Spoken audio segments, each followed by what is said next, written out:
Le SPW effectue des travaux de réfection de la bande de roulage au niveau de la chaussée de Tirlemont. La proximité de ces travaux avec le rond-point du château provoque quelques soucis de circulation, d'où le mécontentement de certains citoyens. Il est utile de rappeler que la commune de Brève n'a strictement rien à voir avec ces travaux qui sont donc effectués par le SPW et non pas par la commune. Une déformation au niveau du revêtement de la chaussée provoquait des vibrations dans les habitations.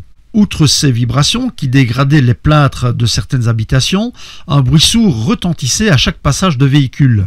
Initialement, une déviation avait été mise en place par le village de Tourine-la-Chaussée, mais nous pouvons facilement imaginer que dévier la circulation d'un grand axe routier via le petit village de l'entité n'a pas dû être très agréable pour les citoyens tourinois. Cette déviation permettait de diriger les usagers vers la rue de la Chaussée romaine et puis sur la Chaussée romaine en direction du rond-point du château. Cependant, à cette intersection persiste un autre problème pour la sécurité des usagers, puisque le manque de visibilité, à gauche comme à droite, dans ce carrefour est problématique sur un aspect de la sécurité routière. Vu le nombre de véhicules qui passent sur cette chaussée et la configuration du chantier, il était donc impossible d'effectuer les travaux sans gêner les utilisateurs de cette chaussée.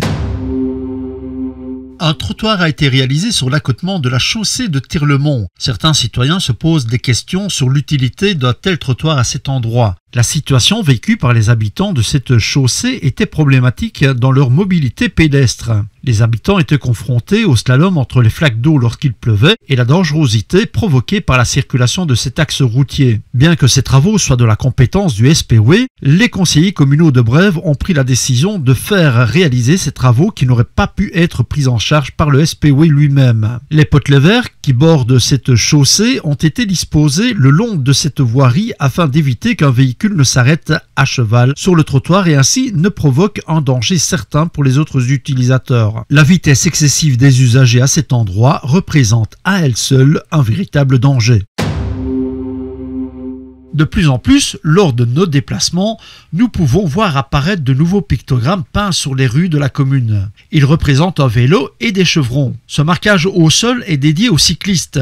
D'après les statistiques, de plus en plus de citoyens wallons optent pour le vélo et ceci pour effectuer leur court déplacement. La commune de Brève a donc pris la décision d'aller dans ce mouvement éco-citoyen et ainsi offrir aux cyclistes leur place bien méritée sur la voirie communale. Mais au fait, aux yeux du code de la route, est-ce qu'un cycliste est obligé de rouler à cet endroit ? La réponse est non, il n'y a pas d'obligation pour le cycliste puisque la bande cyclable suggérée fait partie intégrante de la chaussée. Aux yeux du code de la route, il ne s'agit pas d'une piste cyclable proprement dite, car celle-ci n'est pas délimitée par de lignes ininterrompues parallèles et il n'y a pas de signaux routiers qui indiquent une piste cyclable. Cette bande n'est finalement qu'une partie de la chaussée peinte suggérant la place du cycliste et sur laquelle vous devez circuler avec votre voiture. Et sur laquelle également vous pouvez vous arrêter et vous stationner. Sur ce, rappelons-nous qu'un cycliste est toujours l'usager faible et que dans notre commune, bon nombre d'enfants se déplacent à vélo.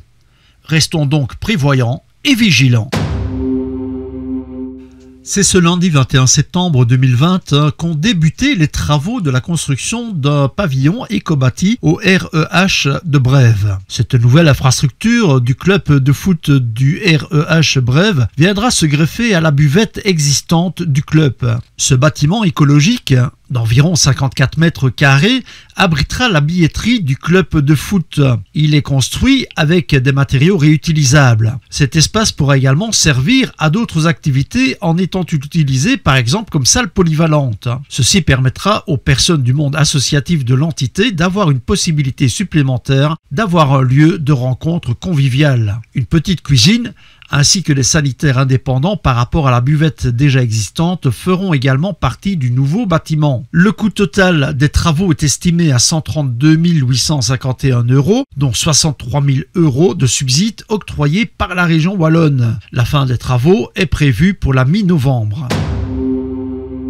Et voici quelques nouvelles de notre skatepark. La piste de skateboard avait été fermée pour cause de dégradation. Elle est à nouveau ouverte de 8h à 20h et ceci entre le mois de septembre et le 30 juin. En dehors des heures prédéfinies, le contrevenant s'expose à une amende administrative. Nous rappellerons que les équipements de protection individuelle sont obligatoires. Cet espace de jeu est déconseillé aux enfants de moins de 8 ans non accompagnés. Pour terminer notre petit tour d'horizon de la commune, nous irons à Latines et plus particulièrement à Osdan, où viennent aussi de débuter les travaux d'installation de l'extension de la MMER. La date de fin des travaux est estimée au printemps 2021. Cette nouvelle infrastructure permettra d'accueillir les ateliers de vannerie et de pêche.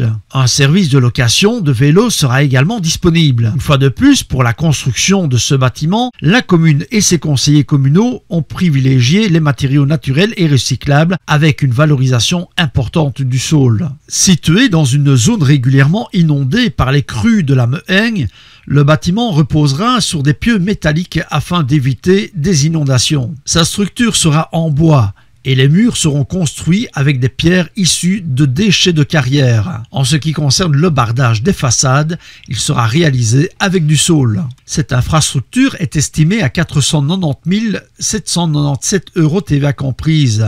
Pour la réalisation de cette nouvelle extension de la MMER, celle-ci recevra toutefois divers subsides de la part de Liège Europe Métropole, du Commissariat Général du Tourisme ainsi que de la MMER elle-même.